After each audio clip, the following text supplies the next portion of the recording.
From the Detroit Free Press, in the heart of the Motor City, it's Monday, November 11th. Here are today's top stories, presented by Bush's Fresh Food Market. Bush's has over 4,000 Michigan products, including the freshest fruit and vegetables, meat, seafood, and baked goods. Stop by one of Bush's 16 locations for the personal service you expect from your neighborhood grocer. For the Detroit Free Press, I'm Gina Kaufman. A former Detroit cop is accused of demanding that women give him their phone numbers to avoid traffic tickets. He quit his job this summer and is facing misconduct and office charges. It's not the first time Chancellor Searcy has been in trouble. Several years ago, a woman told police that he threatened to shoot her during a road rage incident. Prosecutors, though, said there wasn't enough evidence to charge. A few years after that, prosecutors accused him of stealing money and fabricating the circumstances of an arrest. A jury acquitted him, and he went back to work. His lawyer declined to comment on the latest case. He said his client wouldn't be speaking to the newspaper either. Detroit's police chief said he's pleased Searcy is off the force, given his history. Searcy is set to go on trial on the latest charges early next year.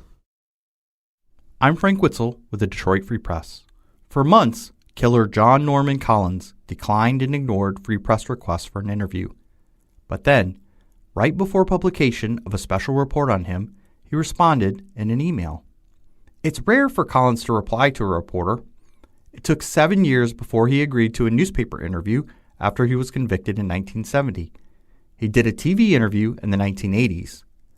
We asked him about visits state police detectives made to Marquette Prison to interview him, and 2 letters he wrote to his cousin, which seemed like a confession. Collins recanted his claim that he never met Karen Sue Beineman, the 18-year-old college co-ed he was convicted of killing. Collins is a suspect in other homicides, too. However, in his recent email, Collins said he had been exploited and wronged. He implied he was the real victim. He also has a new explanation for his letters to his cousin, suggesting that they were mostly fiction.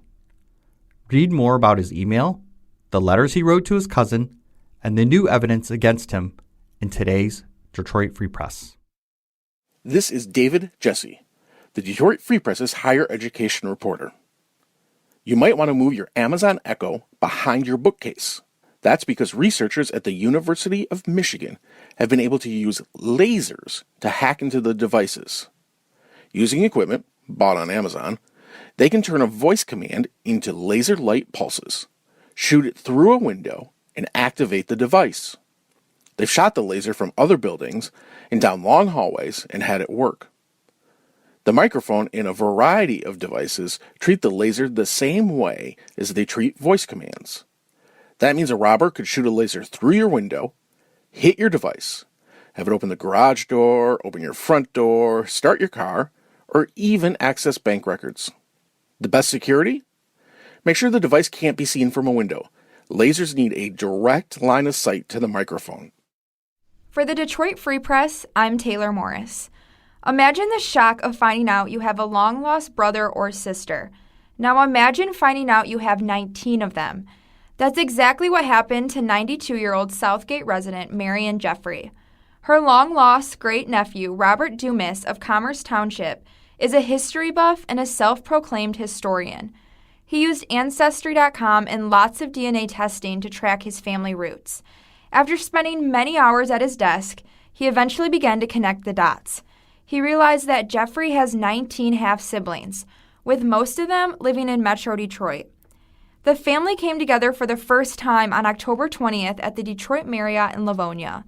Jeffrey said she was shocked to find out she has 19 new brothers and sisters. She said how all of her new siblings are all so good-looking. Marion's half-brother, 75-year-old Robert Corwin, said he hasn't been this emotional since his daughter was born. For more on this story, visit freep.com. This is Nicole Avery Nichols with some exciting news for travelers. As we all know, culture is shared and memories are made at the dinner table.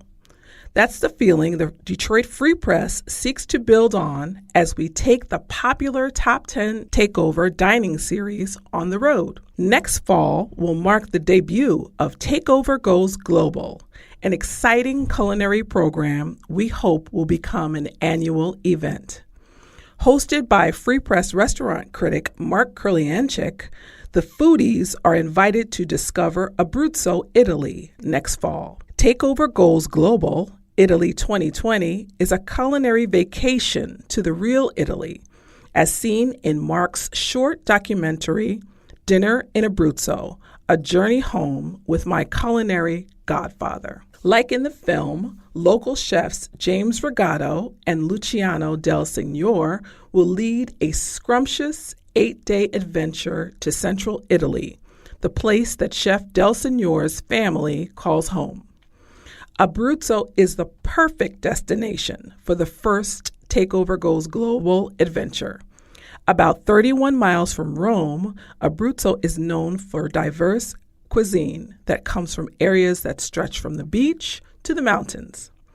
And during this trip, which takes place in September of 2020, chefs Regato and Del Signore, along with Mark, will provide Free Press guests with personal insights on this storied locale known for its rich culinary history. Tickets are on sale now. Visit freep.com for more information. This is Free Press Sports Editor Chris Thomas. It's over for the Detroit Lions.